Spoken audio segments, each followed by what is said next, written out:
এক সময়ের খরস্রোতা যমুনা ও ধলেশ্বরী নদী বেষ্টিত উর্বর প্রাচীন জনপদ নাগরপুর উপজেলা। শোনা যায় এই উপজেলার মাহমুদনগরে একসময় সুলতান মাহমুদ শাহর রাজধানী ও নৌঘাঁটি ছিল।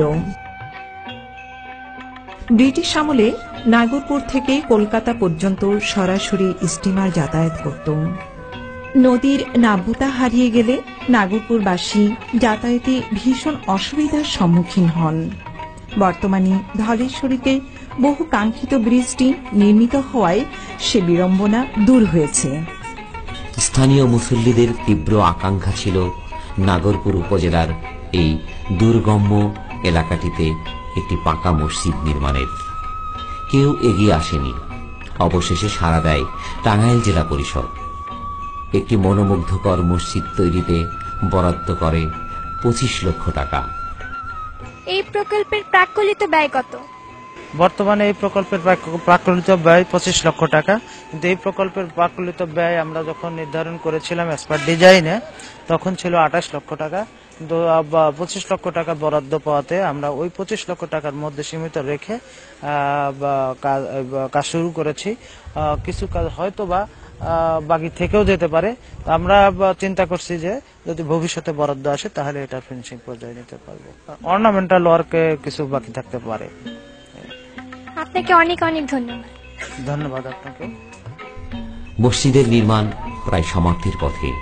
অল্পদিনেই বাস্তবায়িত হবে ধর্মপ্রাণ মানুষের স্বপ্নের চাষাভাদ্রার মনোরম জামে মসজিদটি।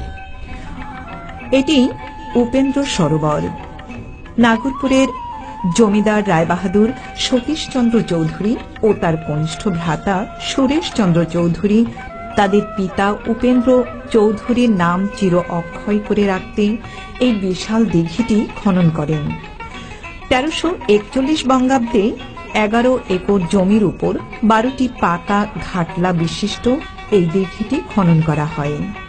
উপযুক্ত পরিচর্যা পেলে এখানে একটি আদর্শ পর্যটন কেন্দ্র গড়ে তোলা যায়। উপেন্দ্র সরোবরের অনতি দূরেই রয়েছে শিব ঠাকুরের শিব মন্দির। নির্দিষ্ট তিথিতে এখনো এখানে পূজা অর্চনা হয়। গয়হাটার জমিদার কালীকুমার রায়চৌধুরী 1288 বঙ্গাব্দে তার মায়ের সমাধির উপর প্রায় 300 ফুট উচ্চতা বিশিষ্ট ঐতিহাসিক স্থাপনা উদয়তারা সমাধি সৌধটি নির্মাণ করেন। বারবার বজ্রপাত ও অযত্ন অবহেলায় এটি আজ ধ্বংসের পথে। ভেতরে রক্ষিত কোষ্ঠী পাথরের অনেক মহামূল্যবান পুরাকীর্তি অনেক আগেই খোয়া গেছে। তবে ইতিহাসের থমকে যাওয়া মুহূর্তে যে বিষয়টি দর্শকদের নজর কাড়ে তা হল পাশের ওই মসজিদের সুউচ্চ মিনারটি দেখে। এ যেন এদেশের ধর্মীয় সম্প্রীতির এক চিরচেনা রূপ। নাগরপুর জমিদার বাড়ি ইতিহাসের এক নীরব সাক্ষী। এ বাড়িতে এমন সব আসবাবপত্র ছিল যা দুষ্প্রাপ্য এবং অপরূপ কারুকাজ সমৃদ্ধ। এ বাড়িরই একটি দৃষ্টিনন্দন পালঙ্ক জাতীয় জাদুঘরে শোভাবর্ধন করছে।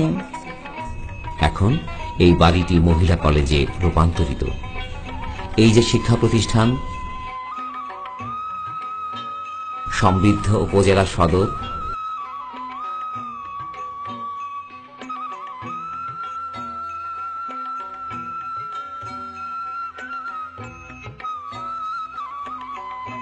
নাগরপুরের গৌরব।